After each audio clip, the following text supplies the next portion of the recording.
명품 공경매 정의사입니다. 예, 안녕하세요. 오늘은 제가 여기 제주도에 나왔습니다. 사건 번호는 2021 타경 2150.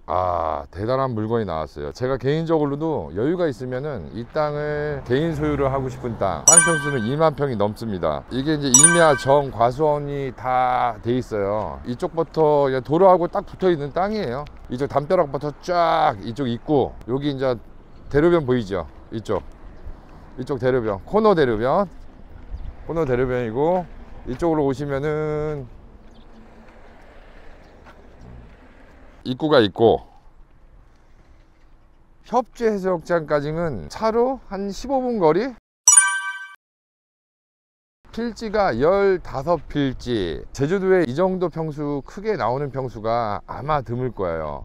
자, 저는 개인적으로 이 땅이 왜 탐이 났냐면, 지금 현재 이제 60억이 좀 넘는데 한번 유찰돼 가지고 한 번 더 떨어지면 40억 정도 되겠죠. 땅이 너무 기가 막혀 가지고 타운허 하우스나 전원주택이나 아니면 이 땅을 여유가 되시면은 테마 그런 걸로 하시면은 되게 괜찮을 것 같아요. 뭐 나라시 개발 행위를 할 거면 땅에 대한 나라시도 그렇게 나라시 할 것도 없더라고요.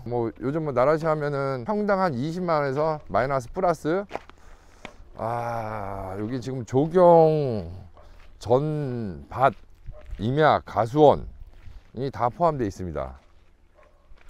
그리고 이제 이게 법정지상권 문제나 지금 이렇게 정보지를 보면은 법정지상권이 성립 여지가 있다 그런데, 대부분 이 정도 평수 땅들은 법정지상권, 유치권은 표시 안 돼 있는데, 대부분 제 경험에 이런 땅들은 이제 경매를 받으면 유치권 행사도 다 해요. 왜 그러냐면, 저런 거 하우스 있죠, 여기 보이는 거, 이 주변에 저 하우스 같은 게 법정지상권하고 유치권인데, 유치권은 저 하우스에 대해서 나중에 보상해 달라고 명도를 하게 되면 그거 100% 나옵니다. 저 하우스 제시외의 하우스. 근데 법정지상권하고 유치권은 의미가 없어요. 그런 거 신경 안 쓰셔도 될 거예요.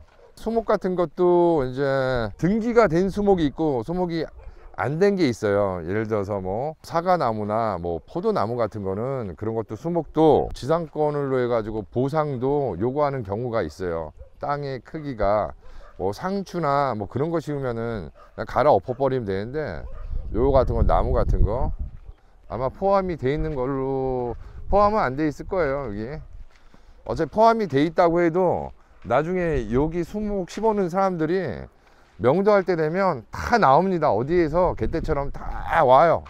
다 이런 거 다. 쉽게 할 수 있는 건 아니에요.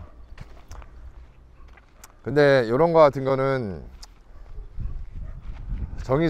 정의사가 유치권이나 법정지상권은 쉽게 풀어나갈 수 있으니까, 저는 제주도의 원주민은 아니지만 그래도 제주도 쪽에서는 제가 어느 정도 인맥이 있으니까, 혹시나 누가 낙찰을 받거나 정의사가 필요하시면은 언제든지 제가 항상 편하게 명도 같은 거나 협상 같은 거는 제가 편하게 해드릴게요. 제가 돈을 요구하는 것도 아니고 받아도 안 되는 거고, 받는 순간에 저는 또 배운사법 위반이 되는 거고. 개인적으로 생각을 말씀드릴게요.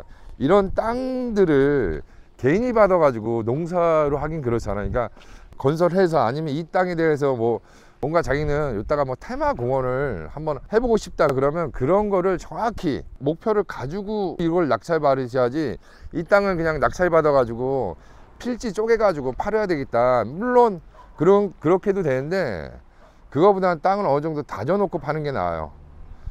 이거는 분할이 한 15개 필지를 돼 있어 가지고 내 땅 안에다 길을 다 내놓고 쪼개서 칼질 해놓고 팔 수도 있어요. 근데 그렇게 파는 거는, 물론 그렇게 파도 괜찮아요. 낙찰 받고 금액을 크게 안 들어가는 선에서, 건설회사나 아니면 그런 데서 만약에 이걸 낙찰을 받으면 리조트나 전원주택 같은 거를 꾸며 가지고, 그래 가지고 한 100평 정도 해 가지고 분양을 하시면은 분양이 아마 잘 될 거예요. 이쪽에 밑에 바로 협재해수욕장이 바로 있어 가지고, 그리고 좀 바닷가 좀 더 접해 있는 협재 쪽으로 좀 내려가다 보면 200에서 300만 원. 자, 이 땅에 대해서는 만약에 내가 낙찰을 받았다니, 이게 과연 80%가 대출이 나오나 안 나오나, 대부분 경매를 하시는 분들이 경매를 이제 낙찰을 받고 나서 병락자금 대출을 받으려고 엉뚱하게 대출하시는 분들한테 전화를 대부분 그렇게 많이 해요. 저 같은 경우는 대출을 이제 할 때 어떤 식으로 하냐면은 낙찰을 받을 때 이 물건지에 지금 대출이 뜰 거예요. 용담 새마을연고, 뭐 대원 새마을연고, 의창 새마을연고,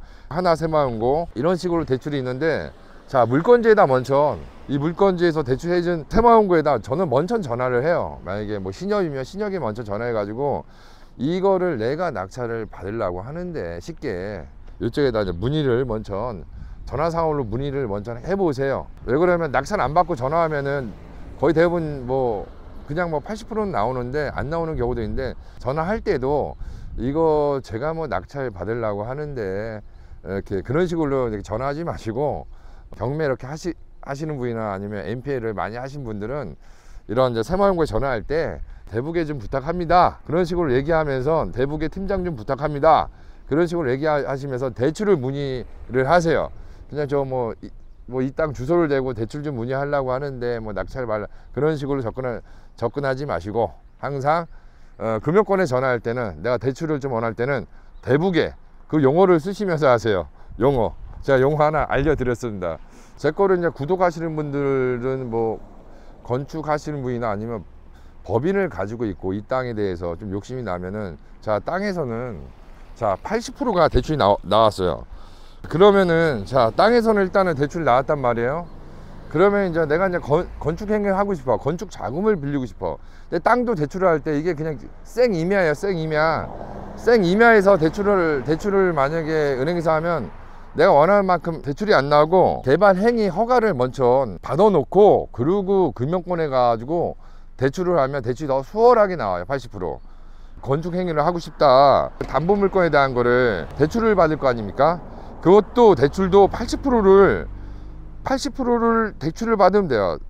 100%까지도 나와요. 근데 제가 이제 80%까지 얘기하는 거는 굳이 이제 방송에서 뭐 100%까지 좀 얘기하기가 좀 그래가지고, 건축 같은 경우는 이제 대출을 이제 받으려고 하면 내가 지금 대출을 말씀드리는 거예요. 지금 개발행위 허가서나 건축 허가서 아니면 건축 도면, 그거를 은행이나 대출을 하면은 건축 자금 대출도 80%에서 90%가 나옵니다.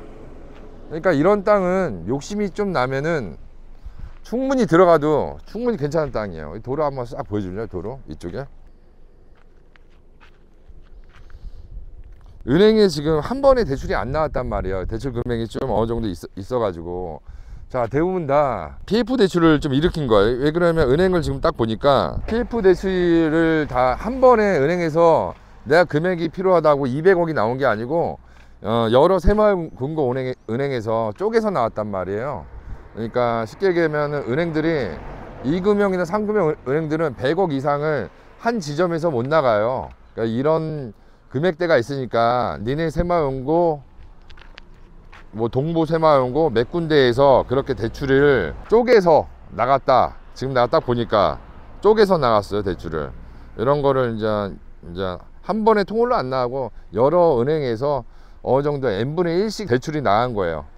그런 걸 이제 PF 대출이라고 하는데, 자, 이 땅에 대해서 어느 정도 참 땅이 기가 막혀요. 이쪽으로 쭉 돼 있어 가지고, 그리고 이런 거는 이제 내가 어느 정도 이제 좀 생각을 하고 접근을 하셔야 돼요. 낙찰을 받고 건축 행위를 하고 모든 걸 다 꾸며놓고 건축 행위를 하면서 이게 과연 내가 이제 예를 들어서 뭐 타운하우스나 주택이나 그런 거를 이제 전원주택을 졌을 때 내가 임대 사업을 할 건지 아니면 이런 거를 리조트로 할 건지, 리조트 같은 것도 해도 저는 괜찮다고 보여요. 근데 리조트 하는데 제주도에 이걸 져가지고 이게 수요가 그만큼 많이 있냐, 그런 것도 물어보는데, 리조트도 그냥 그런 식으로 짓지 말고 그냥 이렇게 주택처럼 리조트를, 지금 며칠 전에 롯데인가 어딘가에선가 여기 무슨 리조트를 져놓은 게 있어요. 그런 식으로 리조트 딱 져놓으면은 대부분 다 제주도 여름에 많이 수요가 많이 되잖아요. 봄, 여름, 가을, 겨울 그런 거 마케팅도 본인이 잘 짜면 돼요. 예를 들어서 뭐 여행사 같은데 뭐 하나 투어나 모두 투어 그런 데하고 협약을 맺어 가지고 내가 이렇게 건물을 지었으니까 니네 직원들한테는 뭐 한 50% 이상 할인을 뭐 해준다든가, 아니면 그때 여행사 상품으로 해가지고 이걸 다 저어놓은 다음에 여행 상품으로 해가지고 골프하고 같이 패키지로 이렇게 묶어가지고 그런 식으로 여기를 여행사하고 협의를 맺어도 여기는 참 승산이 있다고 생각해요. 저는 그런 거 여행사하고 뭐 마케팅 협약을 못 하겠다. 정의사가 다 해드릴게요. 그런 여행사하고 봄, 여름, 가을 다 돌아가게끔 여행사하고 협의를 제가 그런 식으로 하면은 여기는 공실이 안 생긴다고 보시면 될 거예요. 괜히 져놨다가 제주도는 잘못 져놓으면은 공실이 생기는 경우도 있고, 그리고 분양이 안 되는 경우도 있어요.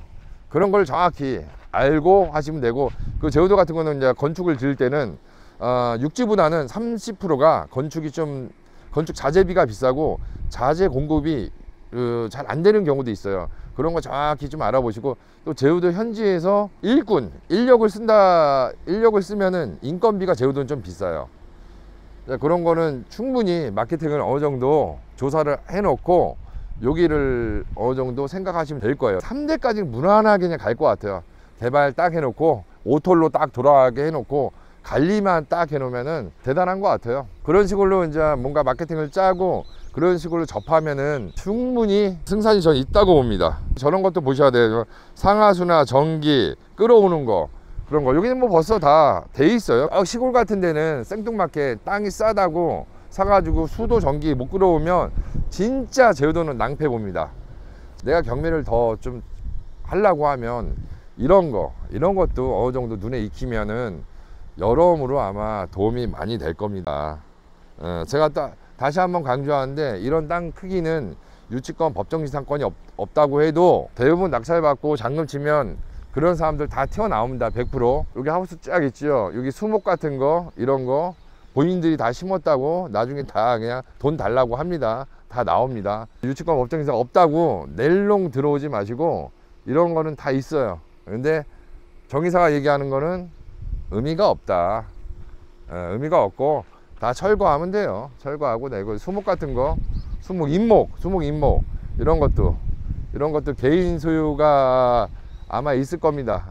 임대를 아마 땅이 넓어 가지고 임대를 줄 수도 있어요. 그런 거는 이제 나중에 낙찰 받으면 다 나오는 거니까 그런 것도 의미가 없다. 저한테는 의미가 없다. 받고 나서 혹시 애로사항이 있으면은 정의사한테 항상 도움을 요청하시면 언제든지 제가 도와드리겠습니다. 길은 뭐 기가 막혀요.